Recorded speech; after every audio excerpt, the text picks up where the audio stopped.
And good evening, ladies and gentlemen, fight fans around the globe alike. It is Tuesday, January 15th, and we would like to welcome you to the debut of what's not a new podcast per se, but rather a revamped version of it. If you're listening, this is the Around the Cage podcast where we, while we lack in creativity, we make up for it in style points. Hi, everybody. How are you? My name is Davidson Baker, staff writer at the MMATakeover.com. But more importantly, going forward, I am the host of this show, podcast, friendly competition, whatever you want to call it. We'd like to thank you for joining us tonight. Debut episode brought to you by the Loudmouth MMA Podcast Network and the MMATakeover.com. We would be lying if we said tonight was not a little bit special just because it's the debut installment. So we have the panel to fit that narrative. Starting off, the founder of the Loudmouth MMA Podcast Network joining us, Kyle Steele. How you doing, man? I'm doing fantastic. I appreciate it, man.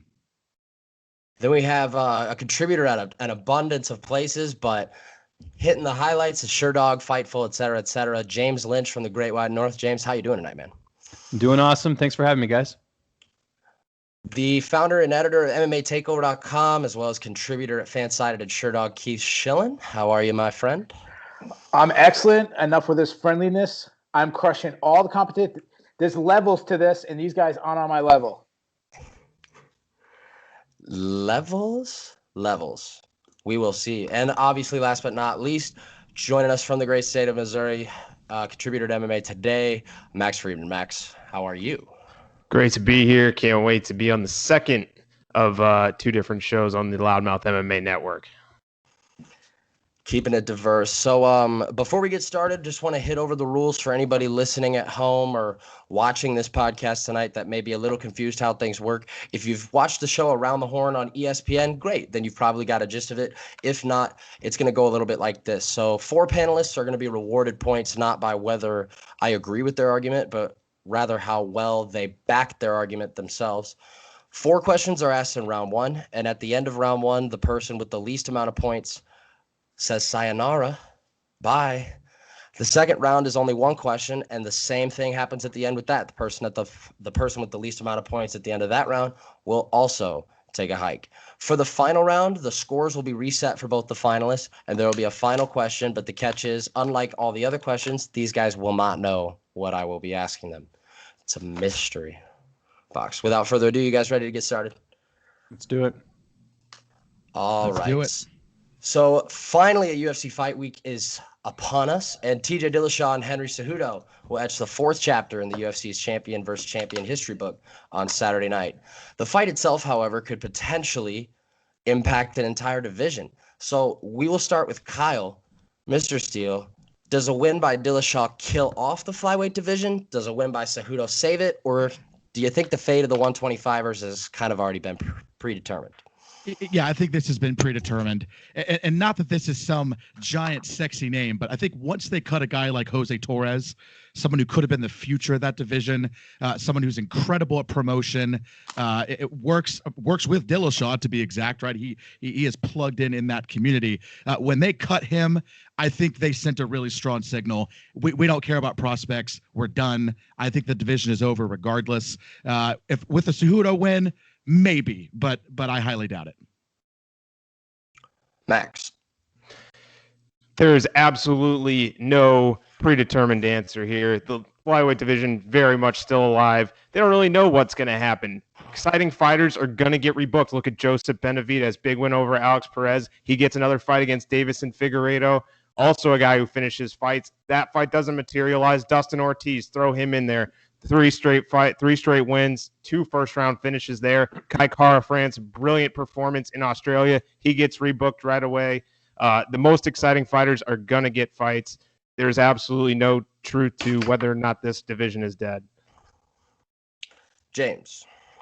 We have to make sure they make weight first. That's the thing we haven't even talked about. Both Dillashaw and Cejudo. Cejudo's had issues in the past making weight. Dillashaw making the jump down to 125 for the first time. I think it's a wait-and-see thing. You talked about Jose Shorty Torres. I don't know if he was necessary. I think just in general, the UFC just didn't like him. Look how long it took him even to get into the UFC. I don't think it was a flyweight thing. I think it's for some reason a Jose Shorty Torres thing. But in general, talking about the division, I just think that it's one of those things where if Cejudo wins, they'll keep the division. They'll keep a few flyweights, and they'll just keep that title going. They won't build a division. If Dillashaw wins, they might still keep the title as well and just, have a few flyweights on the roster, but it could still be around. I'm optimistic. And Keith.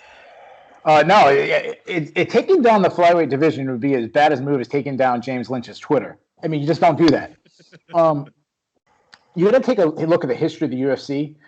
There was a time when lightweight was looked down upon, and they closed down lightweight. Now we all consider it the best division in MMA.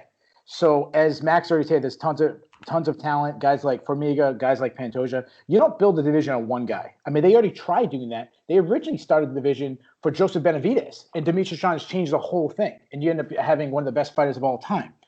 So if Dillashaw wins this title and goes back up to bantamweight, it actually could it could change the division in a good way. We could have a tournament. We could have like Bellator and have a Grand Prix with all this new talent. And there's so many guys outside they can bring in. They can bring in, I think the best prospect in probably MMA is Askar Askarov, a flyweight. They can bring a guy like that and he could be turned into a star. So no, it's not. It's a good thing. All right. Quality responses, guys.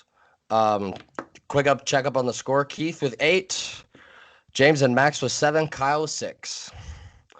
So let's take a step forward and talk a little bit about this weekend's card just a bit more and the commission that will oversee it. So early this week, Randy Brown was pulled from a bout with Chance Reconto. I mean, I might have botched that, but who knows? Despite the withdrawal, quote, not being up to him, as he indicated on Twitter, his replacement, Dwight Grant, had a very similar situation happen to him as Hill.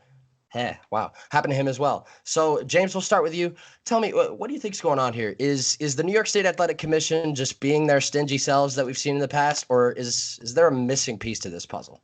No, it's a commission. Pearl Gonzalez almost didn't get to fight a couple years ago because she has breast implants. Jessica Aguilar had chapped lips; they wouldn't let her fight. I mean, this commission is as bad as Keith's jokes on the show. It's really not too good. So, to me, I feel for Randy Brown. He's healthy. He wants to go. I guarantee you, when this comes out, it's going to be something really stupid, and that's just the commission. Listen, when you get tickets for a UFC card and it says TBA, they really are talking about the Brooklyn and New York Commission because it's just that bad. You never know what you're going to get. It's just unfortunate. I feel for Randy Brown, but on the same token, I'm happy to see Kyle Stewart step in and take this fight on short notice. Keith, you get a quick rebuttal on the Joe comment. Well, first of all, I thought it was Canadians. I thought Canadians were supposed to be nice. The first one making a joke is a Canadian. What happened? The whole country is disappointed in James. Keith, you can go ahead and respond to the question. So I'm not going to respond about Randy Brown. I don't know what's going on. I'm not in the commission. I'm not in Randy Brown's camp. I don't know the whole situation. But one thing I was going to say is, why do we assume that Randy Brown is telling the truth and the commission is screwing up? The referee's job is to protect the fighters. We saw a referee not do that in Daniel Hooker fight.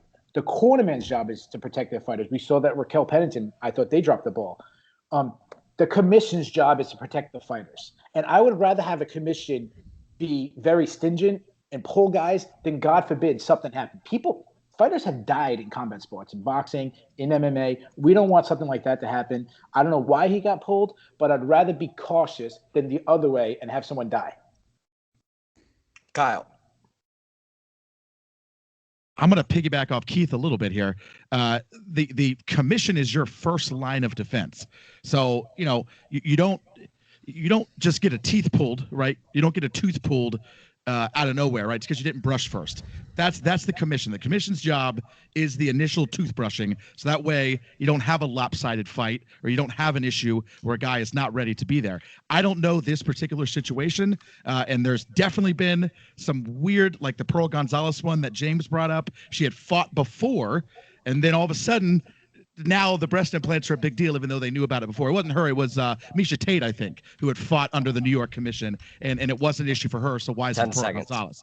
So, it does seem a bit weird, but ultimately, why would the commission, what do they stand to gain? There's no money here. I mean, what do they stand to gain? So I'm just assuming the commission's being the commission doing their job. And last but not least, Max. Yeah, commission being commission. Just keep in mind, it's only just over 2 years removed from that debut event at Madison Square Garden, UFC 205, that really kicked off this New York era. There's going to be growing pains. They haven't quite seen nearly as many different types of injuries, different types of fight week mishaps. We don't know what Randy Brown has. We don't know what the situation is. It's pretty unclear at this point. Dwight Grant is an eye issue, but he's also a bigger guy and wasn't in fight camp, so weight cutting might have even been a concern there too. Regardless, I think it's general growing pains. The more events we see, hopefully less mishaps like this and more smooth fights from here. All right. So through 2 questions, we're pretty all knotted up together. Everybody has 12 except Keith. Keith's got 13. So Keith on top of 13, and it is a 3-way tie right behind him at 12. And now we move along. So on Friday, Conor McGregor took to social media to bash, quote, Brook Boys, Khabib Nurmagomedov, and his good buddy, Paulie Malignaggi. The next day, Khabib Nurmagomedov reminded Conor that he would, quote, live with the shame, talking about his 4th-round neck crank submission, for the rest of his life. Then Nate Diaz decided to hop into the party, replying to Khabib and kind of headed towards Khabib rather than Conor. Some fans love the extracurricular jawing, some do not. But my question is, for Max, now that the UFC will see a major uptick in exposure on ESPN, will this jawing back and forth between the sport's biggest names lure new fans, or will it scare some new ones away? General buzz, yes. Bigger platform, ESPN Plus, a lot of those insider type articles, different segments within their programming, absolutely generate a little bit of buzz there, maybe garner some new fans. Is it going to change any of the hardcore fans and the true passionate fans of the sport? Absolutely not. They're too smart to know that without a date booked or without an actual fight in the works, without a James Lynch interview perhaps, nothing's going down. So no, from that standpoint, absolutely not. James. Glad to see you guys took a break from talking about how great the commission is in New York. But I just wanted to talk about how, I think in general, this is good. This is the fight business. I don't get why people get upset that these guys are talking back and forth. And I think that the fact it's on ESPN, they're probably going to encourage that even more, just with the fact that you have, you have to get people interested in the fights. And we see this in other sports. I mean, how often are Twitter, tweets quoted on SportsCenter all the time from football players or whoever else? So I think it's great. Keep it up. This division's on hold right now because of the NSAC, because of the suspension. So why not keep them relevant and keep their names in there? It's the most exciting division in the UFC. Let's keep it going. Keith. Yeah, I mean, I agree with James. This is the best division in the UFC. And we talk about casual fans. This is good. This is what casual fans want. Right now, there's a documentary on UFC on the shorts called Bad Blood, Good Business. And Chael Sonnen points out that Randy Couture and Chuck Liddell, 2 of the best fighters ever, faced each other, and it did such a certain number of pay-per-views. And then Chuck and Tito with the Bad Blood, and it tripled that pay-per-view. I mean, we want that. We love that. I mean, look at John Jones. He comes back. He's a star. He has some Bad Blood. He has a huge major pay-per-view, killed everything else other than Khabib and Conor. And when was the last time a casual came up to you and asked you about Robert Whittaker or Alex Volkanovski or the guys we like talking about? They don't. They want to talk. They'll come up to you, ask about Nate Diaz, Conor, this and that. The best thing that happened, why did the pay-per-view, why did Conor and Khabib do so big? Because Conor threw a dolly through. Before that, most people in America didn't know who Khabib was. Kyle. Well, everybody has one thing in common, and it is Conor McGregor. I think all that matters is that Conor McGregor is in the narrative. Nobody else matters. If Conor McGregor right now picked a fight with Robert Whittaker and they started going back and forth and actually escalated into something, casual fans would then start talking about Robert Whittaker. If Nate Diaz did the same exact thing, casual fans are not then talking about Nate Diaz or Robert Whittaker. It is literally centered around Conor McGregor. He's the only piece of this puzzle that matters. He's also the only thing that ESPN cares about. Ultimately, they're going to do that. Nate Diaz is a close second, but again, almost entirely now from a casual perspective because of Conor. Nate Diaz had a huge name before Conor McGregor, but from a casual fan perspective, it exists almost entirely on Conor's shoulders. And Khabib, same thing. All right. So we're headed into the final question of this round, and the final question before we say goodbye to somebody. The first week's panel is proven to, be as good as we thought it would be. Everyone has 19 except Max. Max has 18, just one off the pace. So a solid answer will surely save him, but no pressure. Stipe Miocic and Daniel Cormier is what we will go ahead and talk about before we say goodbye to somebody. Miocic once again voiced his want for a rematch, and he's been doing it over and over again over the past few months. He tweeted at DC saying, quote, "Get this fight on the books before you blow the candles out on that cake," to which Miocic is alluding to Cormier's birthday. But Keith, I want to know, By each passing day, is Stipe Miocic playing his cards right by continuously pushing the envelope until he gets this rematch? Really, he has no choice. I mean, it's the old saying, the squeaky wheel gets the oil. He has to get on DC's skin. He's going to have DC ask to fight him. You have really only 3 options on the short list for DC right now before he retires. It's Brock Lesnar, John Jones, and Stipe is a third distant. And the casual fans, the media, will talk up Brock Lesnar matchup. We'll talk up a John Jones. We're not going to talk up a Stipe. And besides winning back his belt, I think avenging the loss even means even more. And with Cormier days numbered before he retires, Stipe needs to get this match and need to get the win, because if DC retires with the belt and Miocic gets a title fight against Curtis Blades, his title reign will always be looked at like kind of Woodley and George St. Pierre when he was always in the shadows. It'd be the same thing. He needs this match big time. Max. The guy deserves the opportunity for that immediate rematch. I mean, 3 title defenses, 2 first-round finishes during those title defenses, a dominant win over Ngannou during his time as the UFC heavyweight champion. I believe he has the most heavyweight knockouts in company history. I mean, the reason why there wasn't a rematch right away is because there was no bad blood, and it's hard to make a case to give Stipe Miocic a rematch after a tough first-round knockout loss like that. But we've seen countless other fighters, former champions, get that immediate title rematch. If anyone has the resume for it, it's Stipe Miocic. Why not continue to push for what he wants? I mean, like he said, that's really his only option. But also, the guy deserves it, and he really should continue to push for what he believes in. James. What I want to know is, was Stipe actually accepting that fight against Derek Lewis at UFC Brooklyn? We heard that this week on Ariel Helwani's show, that Derek Lewis was offered the fight against Stipe Miocic. He turned it down because he says he was too tired. Don't blame him, by the way. But I wonder, was Stipe willing to take another fight? If not, he's back to DC. You have to do this. It's the biggest fight you can do in the heavyweight division. He also, like Max said, you have to earn. His body of work in the heavyweight division has earned him a rematch at this point, especially with what he was doing. Always being counted out against Ngannou and everyone else. He's defied the odds. He deserves the fight. The question is, does DC take it? Money-wise, Stipe's the worst fight, like you said, out of the 3. I think we potentially could not see DC fight anymore, and he might just walk into the sunset as his buddy Cain Velasquez fights Francis Ngannou later this year. Kyle. We'll see about that Cain Velasquez fight. So if the question is Stipe doing the right thing by continuing to push for this fight? I think that was kind of the question. Yeah, literally, what else is he going to do? Like the JDS trilogy? Fight Ngannou again? I mean, there's literally nothing else. Derek Lewis is the only thing that even remotely makes sense, and even that fight makes no sense. There's nothing here. There's nothing at heavyweight. I mean, we're in the desert here. There's nothing for Cormier either. Right? So I don't even know what Cormier is pushing for at this point. He's not fighting Brock Lesnar. That ain't happening. I don't think he wants any of that smoke with John Jones. I think he's done with that stuff, as he should be. The only thing left is literally Stipe. Why this isn't already booked is beyond me. And I don't even know if Stipe even deserves it, quote unquote, on merits, but he certainly deserves it because of the weirdness surrounding the Cormier fight in the first place. It kind of came out of nowhere and he lost real quick. Rematch makes sense. Okay. So that will conclude round 1. And as I previously alluded to, I mean, solid answers and arguments from all 4 of you. And it's really, really tough for me to do this. However, I'll read off the score totals. Kyle with 28. And then James and Keith with 27. My friend Max, I'm sorry, but we have to say goodbye. You are right behind with 26. 1 point. This thing is rigged. 1 point. It's rigged, guys. I should have been the first out. He was tied for the best answer that round 2 with you, with 9. He did what he could. However, at the end of the day, my friend Max, we'll have to say goodbye. Are we sure this isn't based on Twitter followers here that he's scoring based on following?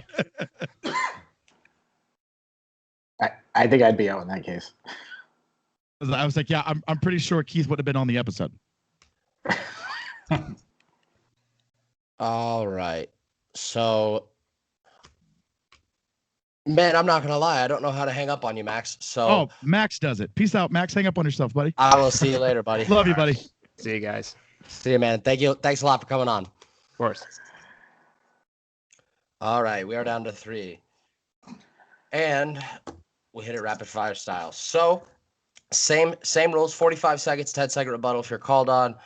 and we are talking about the Cowboy and the Great. The UFC's all-time winningest fighter, Mr. Cowboy Cerrone, heads back down to 155 on Saturday to take on Alexander Hernandez. Now, Hernandez has not only remarkably managed to crack what we've previously alluded as the best division in the world in MMA, but he's also a favorite at almost a 2-to-1 clip, depending where you look. Keith, we'll start with you. Is Cowboy being overlooked here, or is Alexander Hernandez worth the praise from our friends in Vegas? The answer is both. Yes, Cowboys are being overlooked. I mean, this is the guy you mentioned. He has 29 fights in the UFC. He's got the most wins in the UFC. He's got the most finishes. He has more UFC finishes than Alex Hernandez has fights. So, I mean, his last fight he was overlooked. He came in as an underdog to Mike Perry. That said, he should be a massive underdog. He's going against a guy that has already came in, knocked out Beneil Dariush. At this point of his career, Beneil Dariush is probably a better striker than Cerrone. He's already out-grappled Olivier Mercier, who's probably a better grappler than Donald Cerrone at this point. So where can Cerrone win? I mean, I understand he has more experience in this and that, but Hernandez is younger. He's bigger. He's 10 seconds. He's on a roll right now. Cerrone's lost 4 out of 5. So, yeah, no, I expect Hernandez, he should win this fight. By the way, Keith, I think you got to get docked a point for that. I don't think it is 4 out of 5. I think it's 3 out of 5. It's 4 out of 6. I'm sorry, 4 out of 6. 4 out of 6. Kyle. Yeah, I hate continuing to kind of piggyback a little bit, but I do. I think it's a little bit of both. And to be honest, I am more impressed with the OAM win than I am the Beneil Dariush win, honestly. And I know that's not the sexy answer, but what he was able to do in there with OAM is beyond impressive to me. And yeah, both of those guys are better in both areas when compared to Donald Cerrone. So I think it makes a lot of sense. The issue here is I do think the hype train is chewing a little too quick down the tracks. Ultimately, Donald Cerrone has been there, done that for a long time. I don't think he's done. I think he's proven that as of recent. The guys he's losing to are on top. I don't think that this is 10 seconds. This isn't that guy. I do think he has a good career, but I'm actually personally picking Cerrone here. And James. Cowboy's definitely being overlooked in terms of his experience, but he's not being overlooked in the sense that he's moving back down to 55, which, I mean, I don't know what the data is off the top of my head, but fighters who get older and go down a weight class tend not to do as well. And I wonder if that cut is going to be a lot for Cerrone to worry with. Hernandez doesn't have to worry about that. He's made 55 a bunch of times. He's a young guy. He's fast. He's quick. He's got knockout power. We saw that in his debut against Dariush. To me, what this comes down to is if Cerrone can get this to the ground. He has a clear advantage there with the jiu-jitsu, but, you got to get it there. And Hernandez, he showed against OAM, a pretty big 155er himself, that he was able to control him. So I think the line is right where it needs to be. But we've seen in the past where a fighter wins a couple fights, all of a sudden we think they're on the road to becoming a contender, and then they fight someone and they get stopped in their track, kind of like Dan Hooker when he fought Edson Barbosa. One of those things, good roll, ends up getting stopped. So I think the line's right where it needs to be in terms of the betting line. All right, great answers, guys. Kyle and James with 8. Keith is 7. Keith, this is where we say goodbye. Yeah, and this is one of the MMA Takeover says goodbye to you, Davidson. See you guys. I expected that risk. All right. Can I just say before we get into our final segment here, I am absolutely terrified to go up against James Lynch right now.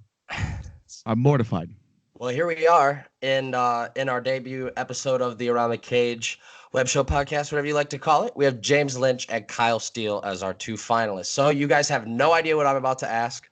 I don't. Same answers or same rules apply. You get 45 seconds, and basically the better response wins, or the better argument wins. I think we get automatic rebuttals here, right? I think that should only be fair. Your final question. Of course. Some time. We get automatic rebuttals too. Only 2 of us here, so that makes all the sense of the world. We will stick in the UFC here, but kind of go global. Francis Ngannou staying busy with his fight opposite Cain Velasquez just over a month out, but he made headlines this week opening up his own MMA gym in Cameroon. Now, African fighters had a big 2018, likes of Kamaru Usman, Adesanya having the Nigerian heritage as well, and Abdul Razak Al Hassan picking up a couple of knockouts. But James, I will start with you. With all the momentum MMA is seeing from the African nations right now, what do you believe is a realistic, keyword being realistic, timetable for a major MMA promotion to touch down in Africa? Probably 5 years. I just, even with all the success we've had, it's not like, a lot of those fighters are certainly proud of where they're from, but it's not something we hear them talk about too much. Ngannou for sure, but, those other fighters you mentioned, not so much. So I think that's what it comes down to. The UFC is only going to go there if they can make money, let's be honest. And you said major promotion. I don't know if Bellator has anyone on their roster that's from Africa. Like, to me, it's tough. You'd have to have someone that really sort of drives it there. And if Adesanya wants it, if he ends up becoming champion, which I really think he could be at some point, whether that's next year or the year after, I think that could perhaps be a driving force. But I think if you asked him first, he'd want to do a show in New Zealand. So I don't think right now it's a realistic possibility. And Kyle, I'll go Price is Right style. I'll take the over. I mean, but along the same lines as James. I mean, it's going to take a much bigger name with a much bigger tie to the country, or to the nation, whatever, however you want to say it. I mean, Adesanya is a New Zealand guy. I mean, that's where he's going to push it. Again, I'm trying not to piggyback too hard. It's a similar answer here. That he's going to be repping New Zealand, right? I mean, that's going to be his big thing. Ngannou, unfortunately, could have possibly been that, but listen, he had one of the most boring fights in UFC history, and then on top of that, got absolutely steamrolled when he fought the champion, and didn't seem to recover super well. Now, again, he just had a big win. We'll see where this goes next. But if Ngannou can keep rising, that's our best chance. If he can keep getting it in, that is our best chance. Probably not Ngannou. Any rebuttals from either of you? Any last words on that topic? Nope. Okay. So I believe we have a winner. Man, even though the other two guys aren't here, before I say anything, I mean, everybody had phenomenal responses tonight. You really could have had winners out of all four guys. But our debut winner is James Lynch. Thank you. And all is right with the world. By the slimmest of margins, too. I mean, he left the first round. Max was only off by a point. Keith was only off by a point. And James got by on the skin of his teeth with this one by a point. It was great first episode of this, guys. I think everything went by really well. So, James, I believe the floor is yours for that 30-second FaceTime. Go ahead. Speak what's on your mind. Well, I'm not going to plug anything because I don't want to break the rules here, but I will say something I don't like, and that's Twitter snitching, okay? I've had that happen to me this week. Someone on my interview tagged their opponent on there. I can't stand that crap. Stop doing that, okay? If you want to be a fan of that fighter, that's fine, but don't tag him. That's annoying. That's stupid. The fighter gets involved for no reason. And the fighter that was tagged this week is someone I know really well who's a good friend of mine, but you can't be doing that stuff. Just stop Twitter snitching. It'll make a better 2019 for everyone. I know exactly what you're talking about. Too. I wish this was Reddit so I could just upvote that. Like just 30 times. Yeah. No, the around the horn. Yeah, right. All those taking in the background.